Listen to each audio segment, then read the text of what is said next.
से आप सभी, उम्मीद करता हूँ एकदम स्वस्थ मस्त और बिंदास और झक्कास होंगे। तो हम पढ़ रहे थे बायोलॉजी। हमें क्यों पढ़ना है बायोलॉजी? साइंस से आप इतना समझिए कि साइंस के अंतर्गत हम पढ़ते हैं बायोलॉजी, केमिस्ट्री, फिजिक्स और थोड़ा बहुत इन्वायरमेंट भी पढ़ेंगे, इकोलॉजी और इकोसिस्टम वगैरह। तो बहुत अच्छे लेवल में साइंस आती है। यहाँ तक कि आप रेलवे का ग्रुप डी जैसा एग्जाम भी उठाकर देखेंगे, बहुत अच्छे अच्छे लेवल में पूछे गए हैं क्वेश्चन, जिसमें फिजिक्स में न्यूमेरिकल, केमिस्ट्री में न्यूमेरिकल और सबसे ज्यादा बायोलॉजी में पूछे जाते हैं ग्रुप डी में क्लासिफिकेशन से, जो कि बहुत ही कम बच्चों से बनता है क्लासिफिकेशन, हो चाहे प्लांट किंगडम हो या एनिमल किंगडम हो। तो कहने का तात्पर्य इतना है, यदि जनरल साइंस आए किसी भी प्रतियोगी परीक्षा में और बायोलॉजी से क्वेश्चन ना पूछे जाए, ऐसा हो ही नहीं सकता। तो आज हम पढ़ेंगे सेल्स। आज क्या पढ़ेंगे? सेल्स पे 3 लेक्चर अपलोड कर दिए गए हैं उपकार 99 के यूट्यूब चैनल पर। तो आप जाइए विजिट कीजिए उपकार 99 के चैनल पर, आपको 3 वीडियो मिलेंगे। आज ये चौथी क्लास है बायोलॉजी की और ये सेल्स की भी चौथी क्लास है। तो मेरे कहने का तात्पर्य है कि जनरल साइंस आएगा तो बायोलॉजी के क्वेश्चन आएंगे ही आएंगे। थोड़ा बहुत कम ज्यादा हो सकता है, किसी एग्जाम में यदि साइंस आए तो केमिस्ट्री के ज्यादा क्वेश्चन दे दिए, तो कहीं पर फिजिक्स आ गई ज्यादा, तो कभी बायोलॉजी, ऐसा रेशियो ऊपर नीचे होता रहता है। तो ये क्लास चौथी क्लास है, ये सेल्स के बारे में हम प्रारंभ कर।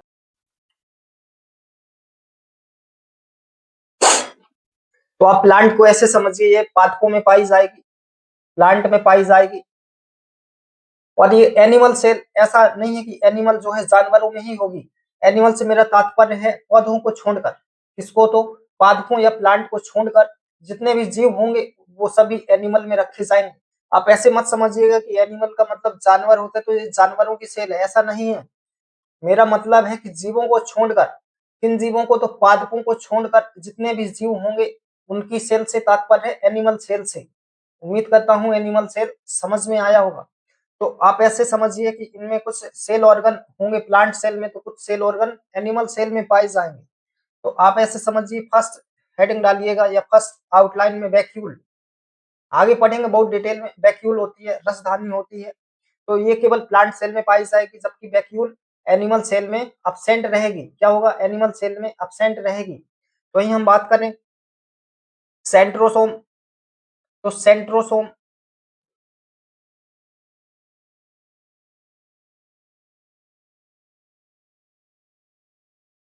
तो प्लांट सेल में प्लास्टिड पाया जाएगा, प्लास्टिड प्लांट सेल में होगी, जबकि एनिमल सेल में प्लास्टिड अब्सेंट होगी, इसमें नहीं पाई जाएगी। सेंट्रियोल की बात करते हैं, सेंट्रियोल। तो सेंट्रियोल प्लांट सेल में अनुपस्थित होता है, सेंट्रियोल नहीं पाया जाएगा। एनिमल सेल में सेंट्रियोल पाया जाएगा, सेंट्रियोल।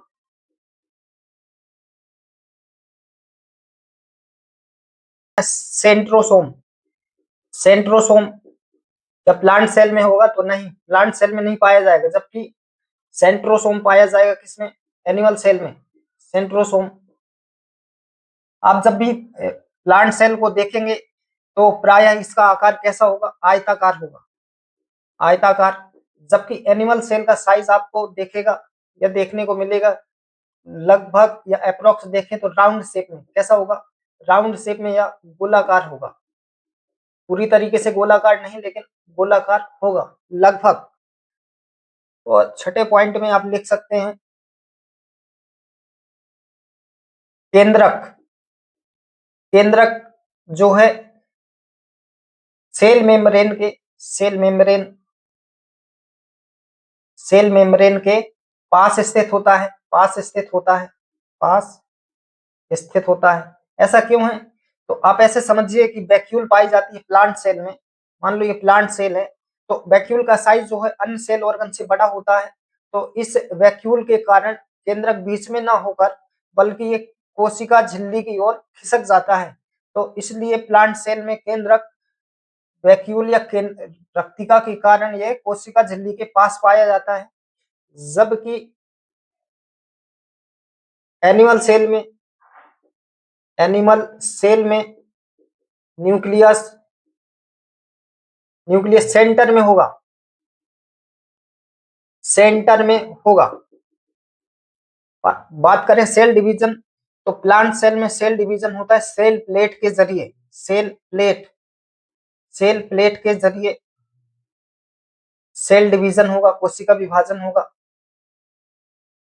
तो ये प्लांट सेल के संबंध में कुछ फैक्ट थे। तो याद रखेंगे प्लांट सेल में वैक्यूल पाया जाएगा जिसको रिक्तिका बोलते हैं, और एनिमल सेल में रिक्तिका नहीं पाई जाएगी।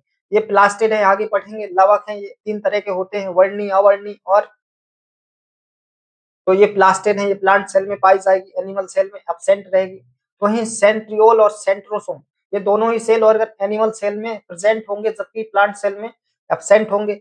और बात करें साइज की, तो प्लांट सेल का साइज आप देखेंगे लगभग आयताकार होगा, जबकि एनिमल सेल का अप्रोक्स साइज जो होगा राउंड शेप में होगा, गोलाकार होगा। और बात करें केंद्रक की स्थिति, तो प्लांट सेल में केंद्रक अक्सर कोशिका झिल्ली के पास स्थित होगा। क्यों? तो क्योंकि वैक्यूल होती है और वैक्यूल का साइज काफी बड़ा होता है, इस कारण से यह केंद्रक कोशिका झिल्ली की ओर खिसक जाता है। वहीं एनिमल सेल में वैक्यूल जैसी कोई बड़ी संरचना नहीं पाई जाती, कोई बड़ा सेल ऑर्गन नहीं होता, इसलिए ये सेंटर में होता है। तो ये था प्लांट और एनिमल सेल में। आगे हम देखे रहे हैं, तो आप ऐसे समझिए हम पढ़ रहे हैं सेल ऑर्गन। सबसे पहला सेल ऑर्गन पढ़ेंगे सेल मेम्ब्रेन। क्या है? तो कोशिका झिल्ली। याद है? भूल गए हो सभी? कोशिका झिल्ली, कंफ्यूज नहीं होना।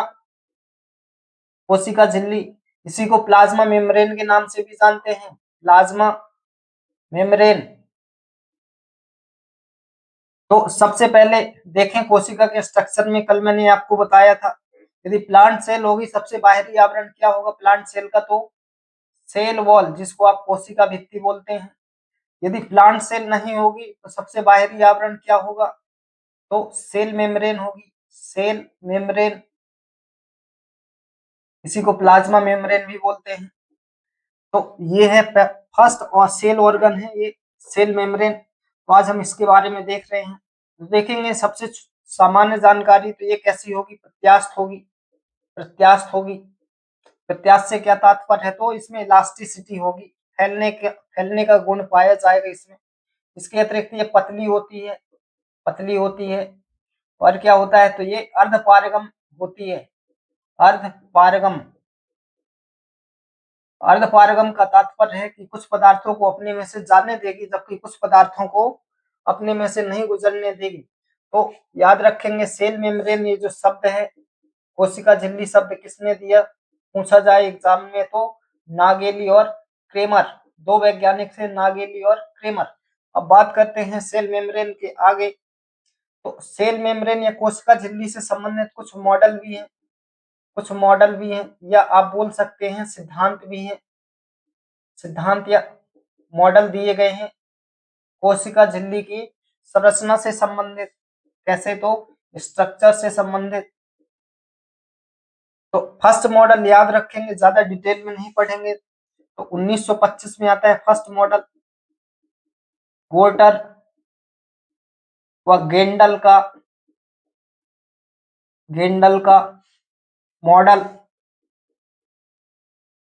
तो इस मॉडल के संबंध में एक जानकारी याद रखेंगे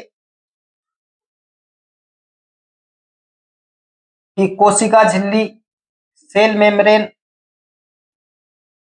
सेल मेम्ब्रेन की जो संरचना होती है वह डबल लिपिड की डबल लेयर से युक्त होती है, लिपिड की डबल लेयर होती है। तो ये किसने बताया? तो दो वैज्ञानिक थे, गोटर और गेंडल। कब दिया गया ये मॉडल? तो 1925 में। सेल मेम्ब्रेन क्या बताया? तो सेल मेम्ब्रेन लिपिड की डबल लेयर होती है, इतना याद रखेंगे। दूसरा मॉडल है 1935 में आता है, 1935 में। किसने दिया था? तो दो वैज्ञानिक थे, यार नाम याद रखेंगे, डेविडसन व डेनियल। डेविडसन और डेनियल का त्रिस्तरीय मॉडल, त्रिस्तरीय मॉडल। इसी को लेमिनर मॉडल भी कहते हैं, नाम याद रखेंगे। किसी भी तरीके से पूछा जा सकता है, लेमिनर मॉडल पूछा जाए किसका है? तो डेविडसन और डेनियल का त्रिस्तरीय मॉडल। नाम से ही जैसा स्पष्ट होगा कि कोशिका झिल्ली की संरचना कैसी होगी? तो त्रिस्तरीय होगी, अर्थात 3 लेयर की होगी। तो इन्होंने मॉडल दिया था 1935 में, दो वैज्ञानिक थे, एक तो डेविडसन और डेनियल। इनका त्रिस्तरीय मॉडल था। इनका मानना है कि कोशिका झिल्ली में 3 लेयर पाई जाती हैं, 3 लेयर। तो पहली लेयर आप ऐसे समझिए, जो सबसे बाहर की वो लेयर होगी वह 20-20 एंगस्ट्रॉम मोटी, ये प्रोटीन की लेयर होगी, प्रोटीन लेयर होगी। किनारे की ओर 20-20 एंगस्ट्रॉम मोटी ये प्रोटीन लेयर होगी। तो वहीं 35 एंगस्ट्रॉम मोटी, कितनी तो 35, इस तरीके से बीच में डबल लेयर होगी, 35 एंगस्ट्रॉम मोटी। और ये किसकी लेयर होगी तो लिपिड की होगी, लिपिड की। तो ये मॉडल किसने दिया था तो 1935 में डेविडसन और डेनियल नाम के 2 वैज्ञानिक थे। इनका मानना था कि कोशिका झिल्ली की संरचना में जो सबसे बाहरी लेयर होगी तो वह 20-20 एंगस्ट्रॉम की प्रोटीन की लेयर होगी, जबकि बीच में 35 एंगस्ट्रॉम मोटी लेयर होगी, लिपिड की डबल लेयर होगी। तो इस मॉडल को भी याद रखेंगे। आगे हम बात करें तीसरा मॉडल कोशिका झिल्ली का। तीसरा मॉडल था रॉबर्टसन का इकाई कला सिद्धांत। रॉबर्टसन का इकाई कला सिद्धांत, इकाई कला सिद्धांत बहुत ही शॉर्ट में लिखा रहा हूं, जो भी परीक्षाओं की दृष्टि से महत्वपूर्ण है सिर्फ वही चीजें बताई जाएंगी। पढ़ने के तो किताबें भी हैं, लोग किताबों से ही पढ़ लेते हैं, लेकिन हमें प्रतियोगी परीक्षाओं को ध्यान में रखकर पढ़ना है। याद रखिएगा, जितना बता रहा हूं आप कहीं भी सर्च मार लीजिए, कहीं भी सर्च मारेंगे या किसी भी यूट्यूब चैनल में, इतना डिटेल में नहीं बताया जाएगा, एकदम फ्री में। तो रॉबर्टसन का इकाई कला सिद्धांत, तो वैज्ञानिक थे रॉबर्टसन, इन्होंने एक सिद्धांत प्रस्तुत किया। इनके अनुसार कोशिका झिल्ली जो होती है, कोशिका झिल्ली, इन्होंने क्या बताया कि सेल मेम्ब्रेन व सभी कोशिकांग, सभी कोशिकांगों की झिल्ली का संगठन एक जैसा होता है, एक जैसा होता है। ये किसने बताया तो रॉबर्टसन ने बताया था। कब बताया तो पूछा जाए 1959 में। याद रखेंगे पहला मॉडल 1925 में गोटर और गेंडल का मॉडल आता है, जिसमें लिपिड की डबल लेयर की बात की गई थी। और दूसरा मॉडल 1935 में डेविडसन और डेनियल का आता है, जिसमें त्रिस्तरीय संरचना प्रस्तुत की गई थी। और ये रॉबर्टसन का इकाई कला सिद्धांत 1959 में, इनके अनुसार सभी कोशिकांग और कोशिका झिल्ली की जो संरचना होती है या संगठन होता है, उनका एक जैसी संरचना या संगठन होगा। चौथा लेयर देखिए, या चौथा मॉडल तो 1972 में आता है। सिंगर, 2 वैज्ञानिक थे, नाम याद रखेंगे, ये महत्वपूर्ण है, सबसे इंपॉर्टेंट है ये। सिंगर और निकोलसन का, सिंगर व निकोलसन का एक फ्लूएक मोजेक मॉडल, 2 वैज्ञानिक थे ये भी, एक तो सिंगर और दूसरे निकोलसन, 1972 में मॉडल देते हैं। फ्लूएक मोजेक मॉडल थी सेल मेम्ब्रेन की। तो इनका मानना था कि कोशिका झिल्ली की संरचना गुलाब जामुन और चाशनी की जैसी थी, गुलाब जामुन व चाशनी की जैसी संरचना थी। तो इनका मानना था कोशिका झिल्ली में 2 चीजें पाई जाती हैं, एक तो प्रोटीन और लिपिड। तो इस मॉडल को एक और नाम से भी जाना जाता है, gulab jamun model, gulab jamun model. Singer और निकोलसन का मानना था कि प्रोटीन कोशिका झिल्ली में जो है प्रोटीन गुलाब जामुन की तरह है, जबकि चाशनी को हम लिपिड मान सकते हैं। क्या मान सकते हैं? लिपिड। ये मान लो चाशनी है तो ये लिपिड और ये प्रोटीन, तो इसको गुलाब जामुन मान सकते हैं, गुलाब जामुन। इसको ऐसे लिख लेंगे चाशनी इसको चाशनी मॉडल के नाम से भी जाना जाता है। और प्रोटीन को गुलाब जामुन, गुलाब जामुन। तो ये थे कोशिका झिल्ली से संबंधित महत्वपूर्ण मॉडल। एक बार फिर से देखेंगे। सबसे पहला हमने क्या देखा अभी, सेल मेम्ब्रेन का रिवीजन करेंगे एक बार फिर से। कोशिका झिल्ली हम क्या पढ़ रहे थे, तो हम पढ़ रहे हैं कोशिकांग, कोशिका के अंग। हमने देखा था यदि प्लांट सेल होगी तो सबसे बाहर की ओर सेल वॉल होगी, क्या होगी, भूल तो नहीं गए, सेल वॉल। यदि एनिमल सेल होगी तो सबसे बाहरी आवरण क्या होगा, तो सेल मेम्ब्रेन होगी, सेल मेम्ब्रेन होगी। हम इसी सेल मेम्ब्रेन की अभी बात कर रहे हैं। आखिर कैसी है सेल मेम्ब्रेन, ये हमारा आज का पहला सेल ऑर्गन है या पहला कोशिका का अंग है सेल मेम्ब्रेन। तो हमने देखा भी ये कैसी थी, प्रत्यास्थ थी, अर्थात लचीलापन था, फ्लेक्सिबिलिटी थी। और इसके अलावा ये कैसी थी, तो ये पतली मेम्ब्रेन थी और ये अर्ध पारगम्य थी, अर्ध पारगम्य झिल्ली थी, इसकी प्रकृति है ये।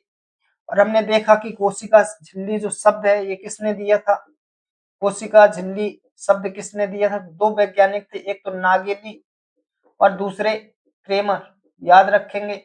और हमने देखा कोशिका झिल्ली की संरचना से संबंधित कुछ मॉडल भी निकल कर सामने आते हैं। तो पहला मॉडल हमने देखा 1925 में, किसने दिया था, तो दो वैज्ञानिक थे, एक तो गोर्टर गोर्टर व गेंडल गेंडल। इनके अनुसार झिल्ली कैसी थी, तो लिपिड की डबल लेयर से युक्त झिल्ली थी, लिपिड की डबल लेयर थी कोशिका झिल्ली में, डबल लेयर। जबकि दूसरा मॉडल हमने देखा 1935 में आता है, ये किसने दिया था, तो डेविडसन और डेनियल ने, डेविडसन और डेनियल ने 1935 में। इस मॉडल का नाम है त्रिस्तरीय मॉडल, त्रिस्तरीय मॉडल। इसको लेमिनर मॉडल भी कहते हैं, लेमिनर मॉडल, लेमिनर मॉडल। पूछा जाए आपसे बायोलॉजी में कि कोशिका झिल्ली का लेमिनर मॉडल या त्रिस्तरीय मॉडल किसने दिया, तो डेविडसन और डेनियल ने। कब दिया, तो 1935 में। अब इस मॉडल के अनुसार इनका मानना था कि कोशिका के बाहर दोनों ओर 20-20 एंगस्ट्रॉम मोटी प्रोटीन की लेयर होगी, प्रोटीन की लेयर होगी, जबकि 20 में 35 एंगस्ट्रॉम मोटी, कितनी, तो 20 में जो 35 एंगस्ट्रॉम मोटी लेयर होगी वह लिपिड की होगी, लिपिड की। और ये लिपिड की कैसी लेयर है, तो ये डबल लेयर होगी, डबल लेयर होगी। तो ये था डेविडसन और डेनियल का। आगे हमने देखा रॉबर्टसन का इकाई कला सिद्धांत। तीसरा मॉडल हमने क्या देखा अभी, 1900 कब आता है, 1959 में, रॉबर्टसन का, रॉबर्टसन का इकाई कला सिद्धांत। इकाई कला सिद्धांत, जैसा कि आप लोगों को नाम से ही समझ में आ रहा होगा, इकाई कला मतलब एक झिल्ली, आप ऐसे समझिए एक झिल्ली। तो इनके कहने का क्या मतलब था कि सभी कोशिकांग हो, कोशिकांग मतलब कोशिका का अंग, कोई भी कोशिकांग हो या कोशिका झिल्ली हो, कोशिका झिल्ली हो, इन सभी की जो संरचना होगी या संगठन होगा एक जैसा होगा, एक जैसा होगा। तो ये रॉबर्टसन का इकाई कला सिद्धांत था। आगे हमने चौथा मॉडल भी देखा, क्या नाम था, तो 1972 में दिया गया। दो वैज्ञानिक थे, एक तो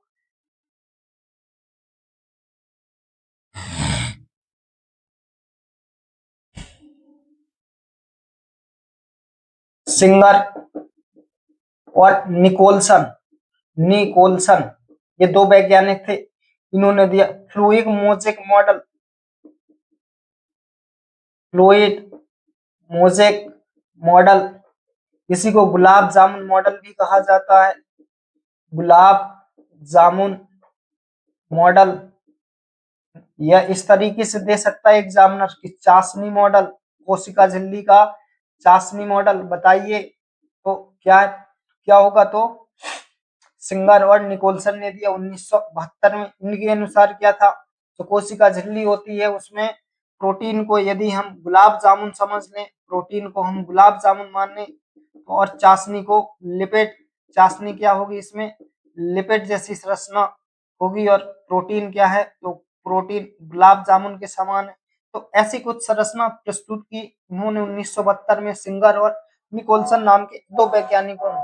आज हमने अभी देखा सेल मेम्ब्रेन से संबंधित मॉडल, आगे हम देखेंगे कोशिका झिल्ली का संगठन। आखिर कोशिका झिल्ली किन चीजों से मिलकर बनी होती है, तो बात करें सेल कोशिका झिल्ली का संगठन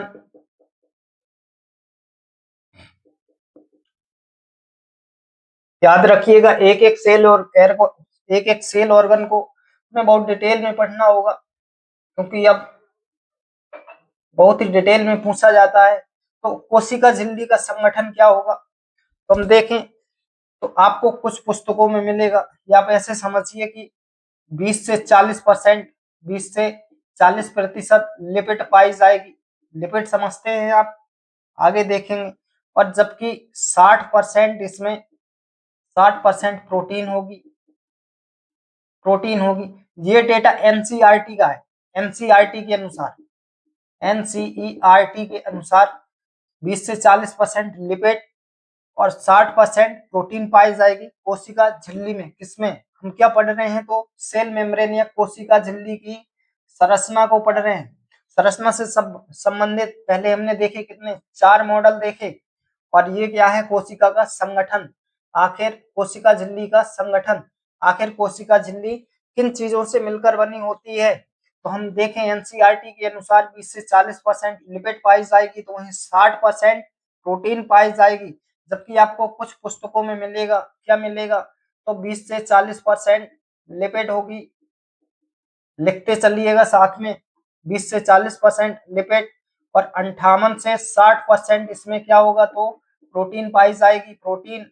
जबकि 1 से 2% इसमें कार्बोहाइड्रेट भी पाया जाएगा, कार्बोहाइड्रेट। आप दोनों ही चीजें याद रखेंगे, एक तो एनसीईआरटी के अनुसार, एक तो सामान्य किताबों के अनुसार। तो ये था कोशिका का संगठन। आगे हम देखें प्रोटीन कितने तरीके के पाए जाते हैं। प्रोटीन पाए जाएंगे, 2 तरह के होंगे प्रोटीन, याद रखेंगे। एक तो बाय प्रोटीन होगा, और एक होगा आंतरिक प्रोटीन होगा। तो बाय प्रोटीन कैसा होगा,